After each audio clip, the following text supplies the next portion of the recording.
Welcome to the New Orleans Saints podcast, presented by Rouse's Markets. You'll hear from players, coaches, broadcasters, and writers that cover the NFL daily.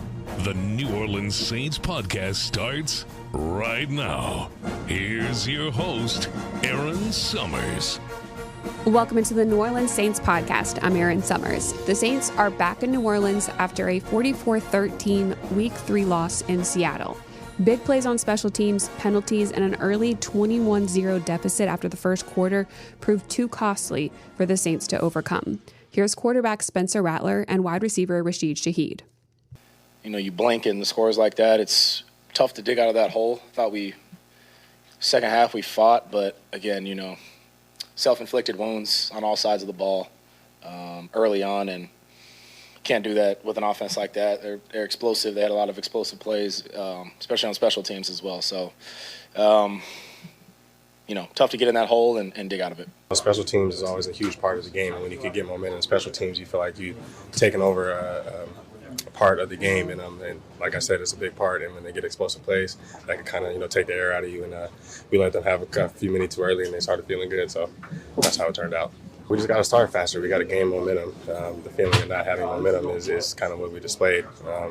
And we left a lot of plays out there. We know that, and we just got to come back and watch the film and see what we can do better. I feel like you guys have emphasized we need to start fast, we need to clean up the penalties. Why do you think some of that stuff just hasn't translated early on? Starts to practice. We just got to lock into it early on in the week and just make sure it doesn't happen. I can't exactly explain why it is happening, but we got to stop it because it's putting us in tough positions early on in drives. Do you feel like that needs to be better in practice, or how do you feel like it's gone in practice? Yeah, I think it needs to get better all around. It's all of us with all of it, and it's got to improve for us to come out on top. You have to guard against frustrations boiling over, especially after a game like this. Yeah, everybody's frustrated. Nobody wants to lose in that type of fashion. Feel like we got dominated in all three phases. Can't let that happen. So that's just the feeling that we got to live with it for right now, and then Monday we got to come out and get ready for Buffalo. What was Kellen's message, I guess, particularly at halftime when you're facing the hole that you guys had? Right. Fight. You got to fight. You know what position that we were in. The teams that, show fight are the teams that, let's just stick together, and that's all we did. And I felt like we came out in the second half and we didn't bend too much. So, yeah, we know what the result was, and it wasn't what we wanted, but, sometimes it's how it is. You could tell that the Saints wanted to come out and set a tone early. They were aggressive. Coach Moore sending Rattler on a 4th-and-2 attempt from the Seattle 45. And then again on their next possession, Rattler, with a yard to go from the 38, went for the QB sneak. A false start negated that play, which actually did prove beneficial for the Saints because I don't think Rattler actually got the yard to convert on that 4th down. They had turned the first 4th down attempt over on downs, led to an early Seahawks touchdown. The second attempt was probably not going to be successful either. The false start pushed them back to 4th and 5 from the 34, so the Saints decided to punt. Unfortunately, that punt ended up as a 95-yard punt return for a touchdown, so quickly the Seahawks were up 14-0. Snap to Kroger, left-footed kick is away, and it's a high, deep spiral, deep. Horton goes back all the way to his 6-yard line, but now he brings it back 10, 15, 20, middle of the field, 30, 35, 40. He may go the distance. 40, 35, 30, 10, touchdown, no flags. That is the classic out-kick your coverage. Deep, deep punt. Horton, who brought it in probably at his own 6. The longest he'd had as a punt return was 22. That's going to be about 94. Wow. The next punt by the Saints was blocked, which led to an easy 2-play, 11-yard touchdown drive. 21-0 quickly. There were just a couple penalties and those huge special teams plays that really got them in that hole. At halftime, it was 38-6, but as head coach Kellen Moore pointed out, while the Saints may have been out of the game, they didn't stop fighting. Our guys kept fighting the whole second half. There's a lot of examples of you can let down and play whatever. I thought our play style, DeMario I think was incredible example of the way he was playing all the way through the end of the game. In all three phases, I thought we kept competing, and so we're competing. The locker room, I felt after the game, the guys knew we missed an opportunity. We didn't play very well. I think everyone will acknowledge that, but I thought the attention to and desire to improve and get better was right there, and you can feel it so far, today in the weight room and in the team meeting room, and so our guys are going to respond. In a game like this, the fight is what matters. There's nothing you can do to change the way that this game started, but how do you handle that?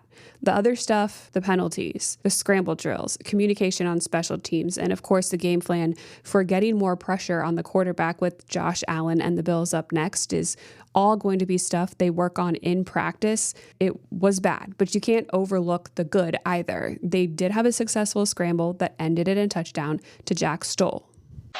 Snap it. They do snap it. Rattler looks. Now he's in trouble. Rolls to his right.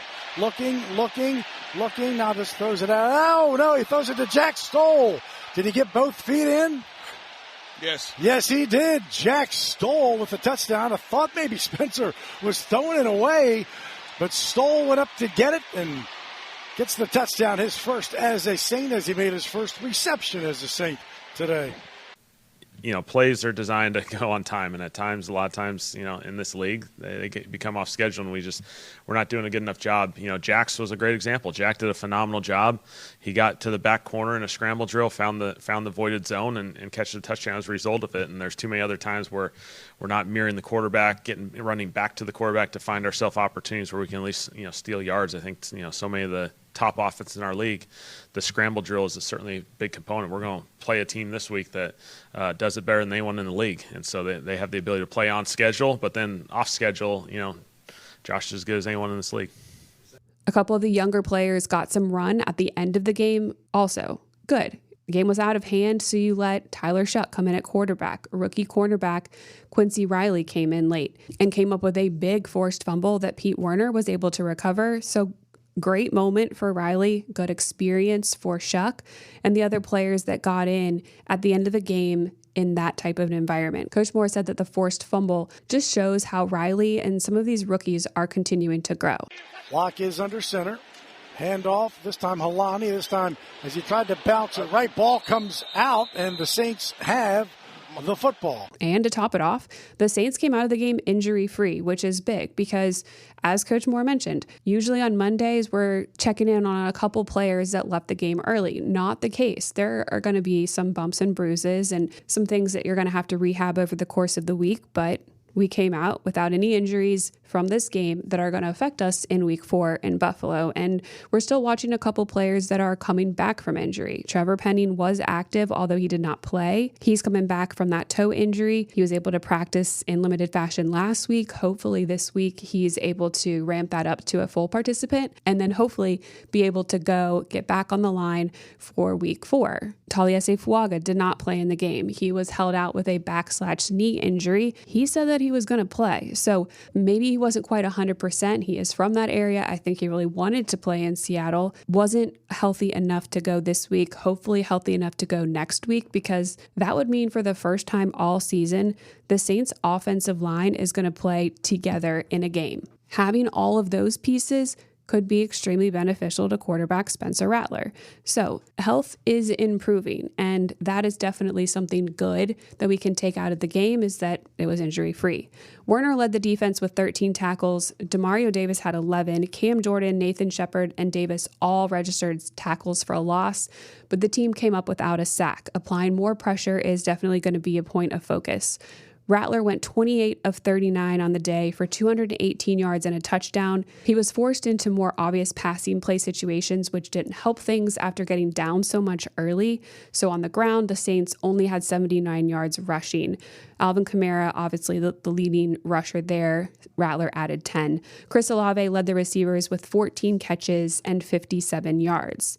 The penalties, they've been mentioned, 11 for 77 yards. The Saints are currently tied for most in the league at 31-3 with Tennessee. Not a great place to be hanging out on that list, so that is another thing that really needs to be addressed. Yeah. Obviously a big time discussion, and obviously, we've put a lot of time and investment on it, from getting referees here during training camp, the last couple weeks in practice. We have to find the solution to how it translates going into the games. Obviously, that was a hostile environment. It's a loud environment, but that's what we expected. And we put ourselves in too many situations where, there's good, and then the momentum stops because of these silly penalties, and really in all three phases had a piece of it. We just had to be more dialed in. I mean, we knew it was going to be loud. It was a loud environment, tough environment. But I mean, we had those opportunities, we had the looks, and we just shot ourselves in the foot with pre-snap penalties and then a couple post-snap penalties as well. So we're going to have to harp on that all week again, because we got another tough road game. So we have to clean that up, or it's going to be tough to win games if we can't clean that up. The good thing is, while this team is young, they are still full of a ton of really good leaders, and they're going to figure it out. Cam Jordan said that he's going to have some tough conversations. Justin Reed takes ownership of his team captaincy.